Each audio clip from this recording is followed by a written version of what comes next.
Hey teens, happy Wednesday night. So this is the end of the David series. It's kind of emotional for me. So many pages of notes and we're finally here at the very end. It's all right. It's going to be okay. All right. So you should be in 1 Samuel 30. So please turn there in your Bible if you haven't already. 1 Samuel 30.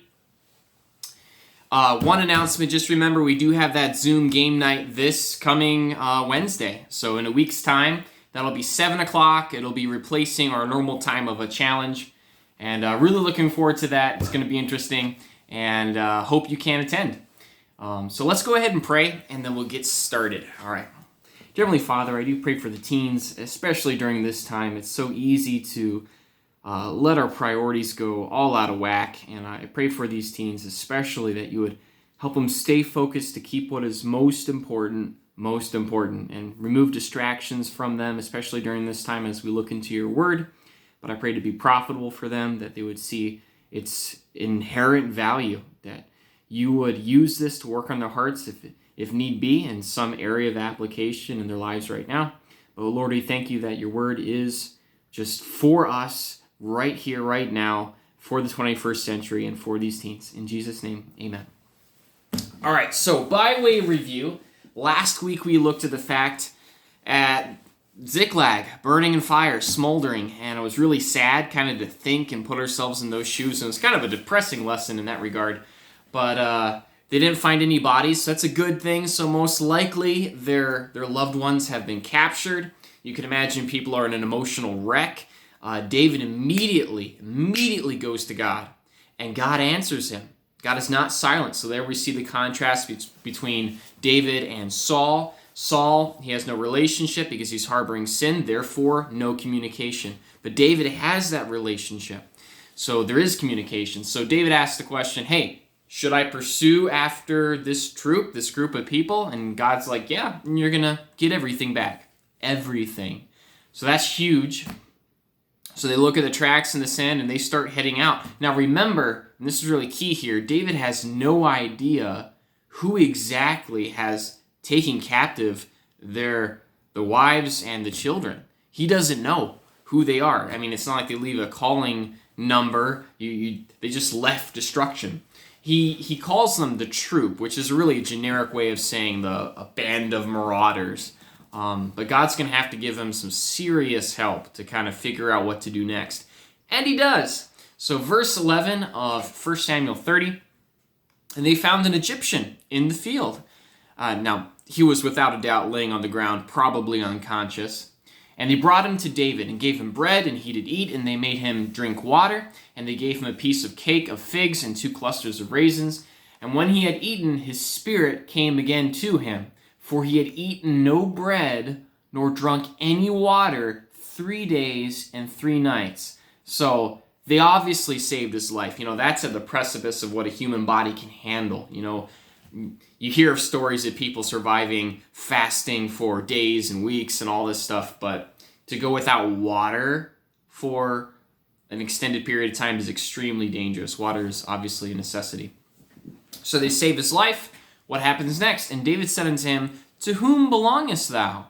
And whence art thou? And he said, I am a young man of Egypt, a servant to an Amalekite. And my master left me because these 3 days agone I fell sick. So the Amalekites weren't exactly full of compassion for this guy. Survival of the fittest. He's the weak link. Cut him off. Not too good. For we made an invasion upon the south of the Cherethites, and upon the coast which belongeth to Judah, and upon the south of Caleb, and we burned Ziklag with fire. So he still says we, like he's a part of this group. And David said to him, cast thou not, bring me down to this company. So they instantly know this is the guy that they need information from. They can lead him. This guy can lead them to whoever captured them, which are now the Amalekites. And this is kind of funny to me, but the Egyptian realizes, in a cold world of the status quo being instantly gone as soon as his value and information is gone, he strikes a deal as the song, Self-Preservation Society bounces around in his head. So he says, swear unto me by God, and it's just a generic way for saying God, it's not Yahweh or anything, that thou will neither kill me nor deliver me into the hands of my master, and I will bring thee down to this company. So hey, if you promise not to kill me, I'll give you all the information you want, and I'll lead you to them.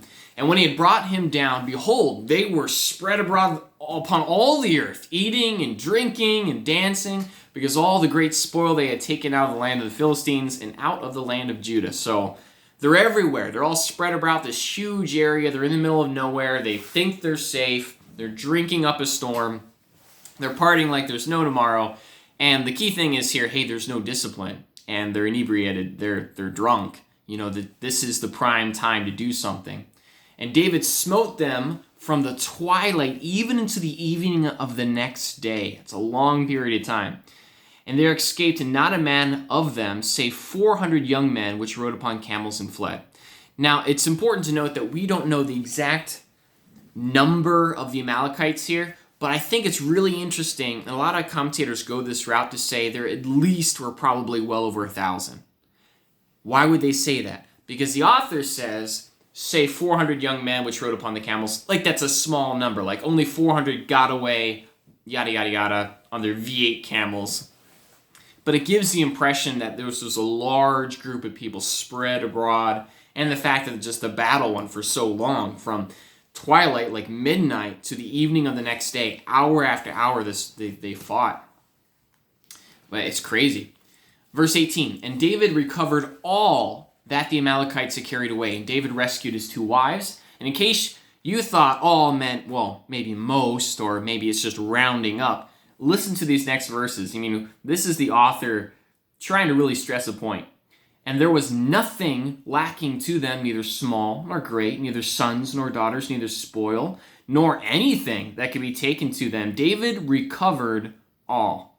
Kind of proves the point, in which God promised this, so it happens.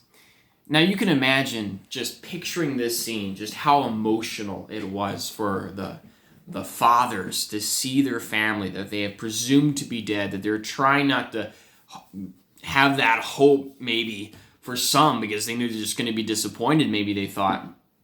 And then finding them and then cutting the ropes and cutting the chains and hugging them for so long. And just men that were willing to die for any member of their family, and then seeing them and they're okay. And they have everything that they owned. It's crazy. Can you imagine like this sense of relief? Now they can come off DEFCON 1, now they could just take a breather. Everyone of their family is okay. And they're seeing all the other families too, all their other friends and relatives.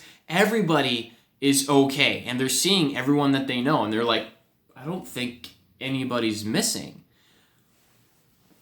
Now, what a cause for celebration, all this reuniting of families, but while you would think it'd be really hard for smiles to go away at this point, let's just keep reading. Now, this next verse is kind of wordy, so I want to kind of explain that. But David took all the flocks and the herds. Now, this doesn't necessarily mean David's taking them for himself, but I think he's just former shepherd using his shepherding skills. He starts gathering the sheep and the flocks together and the herds, which that's David's men, drave before those other cattle and said, this is David's spoil. And I think this is a significant shift. Moments ago, they were prepared, a few of them at least, were prepared to stone David. Now they're like, okay, now this is David's. And it has that kingly overtone. This is his special lot that's just for him. 21. And David came to the 200 men, and we're like, oh yeah, there was 200 men that were left behind at that one brook because they were exhausted. This is very, very significant. That which were so faint that they could not follow David, whom they had made also to abide at the brook Besor, and they went forth to meet David and to meet the people that were with him, and David came near to the people, and he saluted them. Now, how would you feel as a soldier that just went through hour and hour and hour of risking your life, battling against the Amalekites, saving your family and helping to save all these other families? How would you feel for the 200 men that were so exhausted that they stayed at the river miles away? when you did all the battle. You would be tempted to maybe be a little high on yourself. And you see some of the men that were just resting there at the brook, and you have this attitude, hey, we didn't lose a single thing.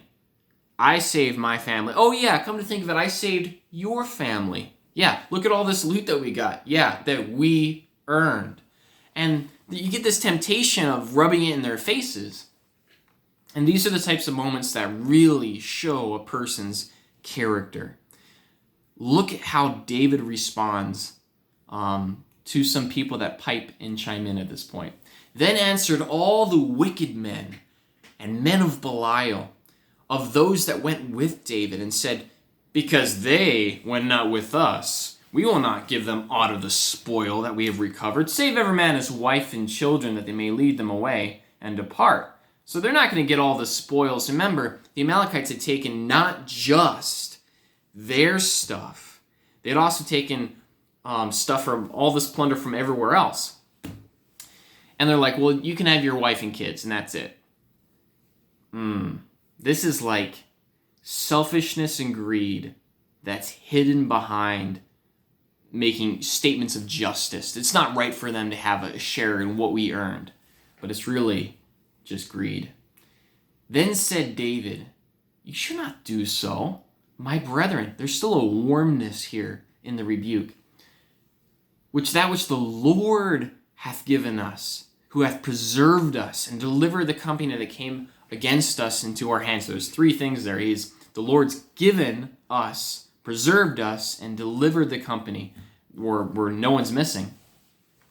How can you be selfish with what God has given? That's what David's saying, that God gave us the strength to be there, that even though we came all the way from where the battle was going to be with the Philistines, and they walked all the way back from Ziklag, and I believe I said that was around 60 miles. So it was a multi-day journey. So they get all that energy to get there, and then the emotional grief and being drained by the fact that they don't know if their families have been killed or sold as slaves, and whether they're ever going to see them again. And then they get the energy to go from there and pursue after this group of Amalekites.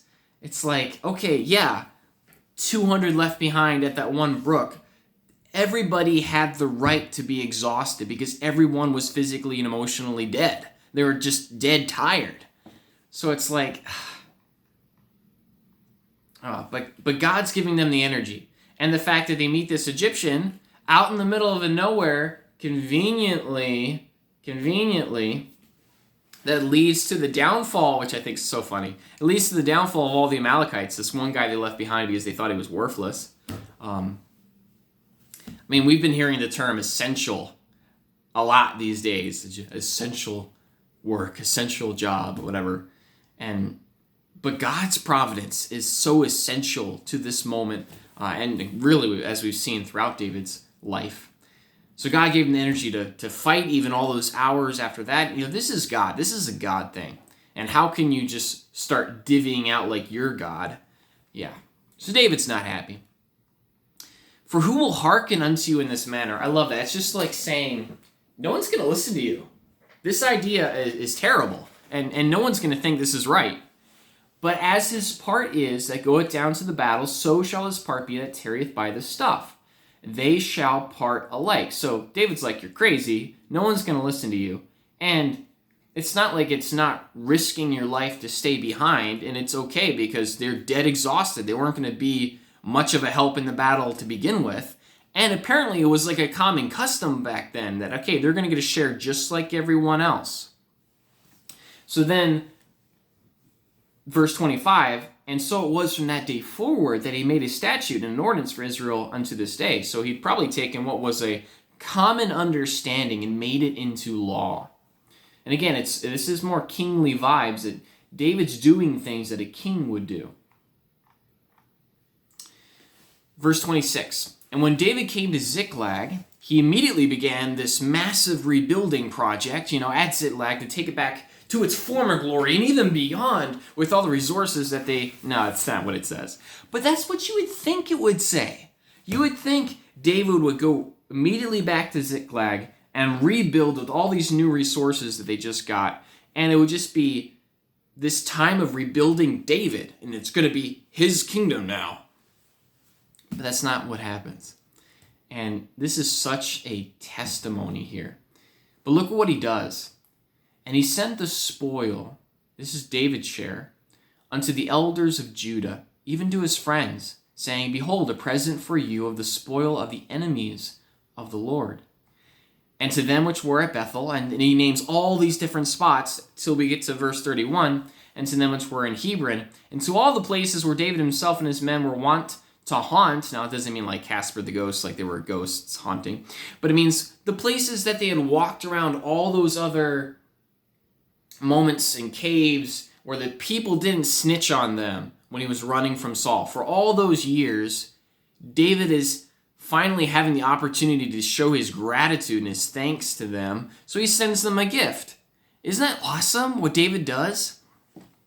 A few people, I read a bunch of commentaries on this.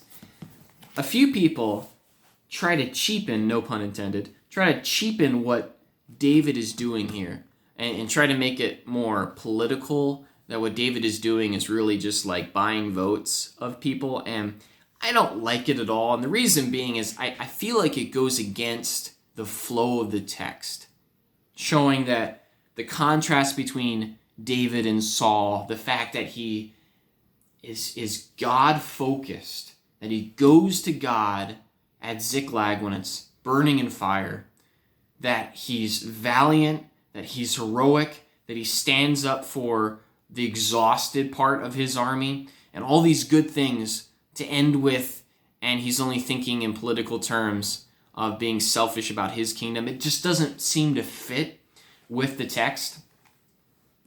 And the fact that none of them knew that Saul and his sons were dead at this point. So it's not like you can say, well, now he's trying to rebuild his kingdom that Saul's gone. You can't say that because they didn't know. So it's nothing more, nothing less. I think it's a great show of David's character, that he's thinking of others at this point. So application. And I want to touch on something that's kind of in the weird title that I gave, but the value of loot. And there's something about the response of these wicked men and how they viewed the stuff. They looked over the families that were crying from the joy of seeing each other. They looked over the kids that were just being scooped up in their parents' arms, and just the whole celebration. Everyone had a right to be exhausted, and it's like they can't have everyone be so happy, and it's like it feels so wrong for them to act this way. And you get to the New Testament, and this is such an important verse to this context. But look up Luke 12, verse 15. Luke chapter 12, verse 15.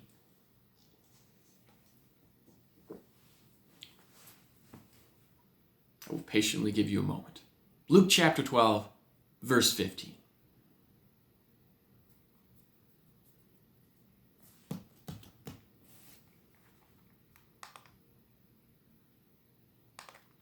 Okay, you there? All right, I still can hear you. All right, good. You there? All right, awesome. Luke 12, 15. And he said unto them, take heed, meaning watch out. I think, one of those warning signs, bridge out. If you were to keep walking, you're going to meet your maker. This is something you really need to focus on. This isn't a small issue. Take heed and beware of covetousness, for a man's life consisteth not in the abundance of the things which he possesses. Doesn't that say something to purpose and value of our life? God says, okay, for that person who's just showing off everything they have, and they're at their house and they're bragging of all their stuff, and I also have this and this and this, and let me take you to my garage, and I have this and this and this and this, and look at my brand of clothing, and this and this and this, and they keep just going on and on and on.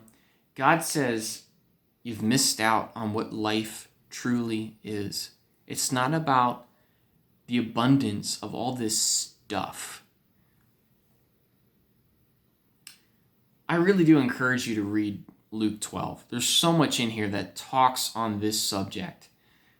Christ is saying what's truly important is preparing for what will be eternally important for you. He says, lay up treasures in heaven. That is what he focuses on. Hey, think of the kingdom, the future kingdom. So the question for us and for you is, what are you doing now that matters for eternity? What are you doing now that is going to impact maybe someone you meet, something by way of rewards, something that is focused on what God values for your future? In that chapter, it also says, life is more than meat, and the body more than raiment.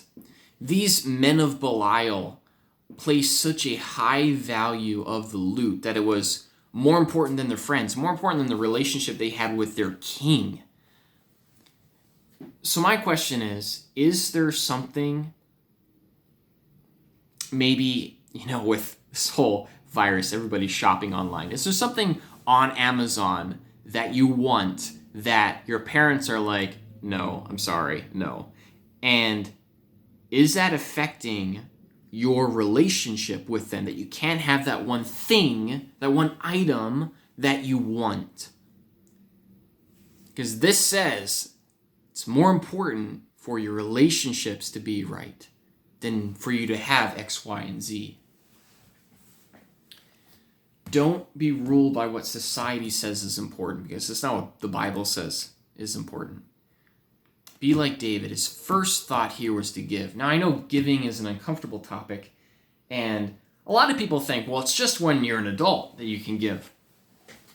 And it's like, well, okay, what do you mean by adult? Define adult for me, because, Bible times, an adult was a Jewish boy of 13. Then they got all this extra responsibility and stuff. And I know teens, they want to be viewed and talked to and treated like they're an adult. But when it comes to some of these responsibilities that are for Christian adults, it's like, yeah, I'm good, I can wait on that a while. And that really bugs me, this idea that you can wait, or you're waiting for your parents to encourage you to do X, Y, and Z. It's like, no, think about tithing. A lot of people are like, I'll tithe when I get a job, or I'll tithe when I get a better job, or I'll tithe when I get my own apartment and I can have my own stuff, then I'll start tithing. No. I'll start tithing when I get my own house, or a bigger house, or I'll start tithing when the kids are finally in school, or when the kids are out of the house. Or I'll start tithing when I'll have grandchildren. That's the peak of where I think I can start giving. Or I'll give when I retire. Or I'll just put it in my will. I'll put a vast sum of money in my. If you don't give in the little areas, you really think by the end. I mean, it's rare for a person to change like that, but it's so much harder. If you don't give now, it's very likely that you won't give later. So start good biblical habits now. And I'm not just talking about giving in terms of tithe, okay? Even from the Luke 12 passage, it says, the fool is someone who does not give, who is not rich toward God. Okay, there's many different ways you can be rich toward God, not just tithing. Okay, but the question is, are you in any way being rich toward God at this point of your life? You don't have to wait till your parents encourage you to do something for the church or do something for God. Question. Do you know what Belial means? It says these wicked men, these men of Belial. In the Hebrew, Belial it carries the idea of worthless. So see the irony there? You have these men that they have this small chest of gems and gold and jewelry that they just got from the Amalekites that one guy was trying to protect to his dying breath. And that man of David, takes him out and he sees all the stuff he was protecting and he gets to keep it all. It's his loot. It's his stuff. So he takes that chest, he takes all these really fancy garments, and he takes the extra couple of swords that are really intricate, and he could sell those. and he's taken all this stuff, and in the end, the author defines him as someone that's worthless. He has all this extra stuff, all this high-valued stuff that he won, but the author deems him someone that is worthless. Where is your heart? What do you treasure? That's what this is asking us. Now, the rest of the story. As we finish this series, I'll just want to kind of sum up to the point where I think Pastor started, at least in his Sunday nights when he did the older life of David. We know that the author hasn't necessarily gone directly in chronological order, so it's no surprise to us that Saul's death is treated in the next chapter, even though that probably happened a few days before this moment that we're at here in 1 Samuel 30. So Saul's death is the next chapter. Then the chapter after that, David finds out, and he actually writes this lament for not only Jonathan, but for Saul as well. And it's really sad. But he writes that. And then a chapter after that, David's like, what do I do? And again, he inquires of the Lord. He goes to God to know what is your will for me at this point. Should I go here and start acting like a king? Should I do this? And God's like, yep, you should. And David's like, well, where do I go? Should I go here? And he's like, you should go there. So he goes to Hebron. He's then anointed as king over Judah. And it's not for a long time. It's like 7 years. There's a lot of drama that takes place before he's anointed as king over all of Israel too. But that happens about 7 years later. And that's pretty much it. He's anointed over all Israel in 2 Samuel 5. And that, I think, sums up the rest. I didn't feel like it was exactly pertinent to go through all those other chapters. I feel like this is a good spot to end our series. So, new series. What are we going to do? Dun, dun, dun. I would like to do a topical series on finding God's will. And this is a huge topic that I've wanted to talk about. It's something that has come up in youth group just a few times. I think Zach mentioned something. I'm not even sure if it was youth group. It may have been Sunday school. Sorry to put you on the spot, Zach. But it was over God's sovereignty. And it's like, well, this happened, so it was obviously God's will. And it's like, yes, but there are things that people do that obviously are not God's will. So like, how do you differentiate those? And it just got me thinking about this and this topic. And there are unique challenges for you that your parents didn't go through growing up that I think would be interesting to talk about. And there's a lot of misconceptions of how to find God's will, a lot of unbiblical ideas of finding God's will. So I would like to do a series on finding God's will. What does that all mean? There's a few resources that I'm going to be studying behind the scenes, and I just want to let you know what they are. For the David series, if you care to know, I went through this commentary, 1 Samuel by Dale Ralph Davis, and it was really good. I like this one. It's Focus on the Bible series. Just very, very nice. I liked how that guy wrote. I often went to 1 Samuel, Looking for a Leader by John Woodhouse, one of Preaching the Word commentaries. That was very good as well. I really like Barber. This is one of the commentaries that I also went through in the Ruth Adult Sunday School series. And I just like the way he writes, and that was really good too. But that was the series we just finished. Now, for this new series, I have a few books I'm going to be reading. First, John MacArthur's Found God's Will. It's something that specifically talks about God's will. And I don't have it on me. I'm probably going to buy a Kindle version of it because it's cheaper. But I did buy Kevin DeYoung's book. Now, I don't agree everything of what Kevin DeYoung believes. He's Reformed, and there's areas that I'm not quite sure on in my thoughts of that too. But I recently read a book of his on homosexuality, and I had to write a 10-page paper on it for a seminary class, and he wrote a book on that, and what does the Bible really say on it? And it was really, really, really good. And it was short, like this one. So I was like, wow, I like how this guy writes. And he wrote a book, Kevin DeYoung, about finding God's will. And it says, just do something, a liberating approach to finding God's will. And I'm really interested in his take on it. This is a very popular book. It's sold over 250,000 copies, and it's short, and that's kind of good for skim reading. But I'm going to be looking at this as well. Probably not agreeing with everything. Of course, it's like a disclaimer I feel like I give with any book other than Scripture. I also purchased A.W. Tozer's book, A Cloud by Day and a Fire by Night, Finding and Following God's Will for You. So that's going to be coming in the mail. And again, that's going to be coming Friday too. Yeah, Friday. And again, I don't agree with everything A.W. Tozer believes, but I really like his other books, Knowledge of the Holy, one on the Pursuit of God, just really, really good stuff. And it's like Spurgeon in the sense that he's so quotable. But I like a lot of what he says, so I'm interested to see what he says as well. So those are the three sources for now, and amongst other commentaries that I'm going to be reading as a part of developing my teaching for this next series. So looking forward to that.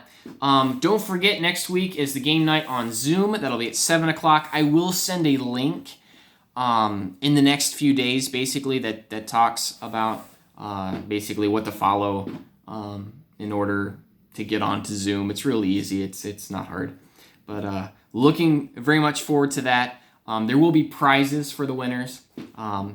So looking forward to that, and miss you guys. And I guess I'll actually see you through the computer next week. All right. Love you guys. Take care. Stay healthy.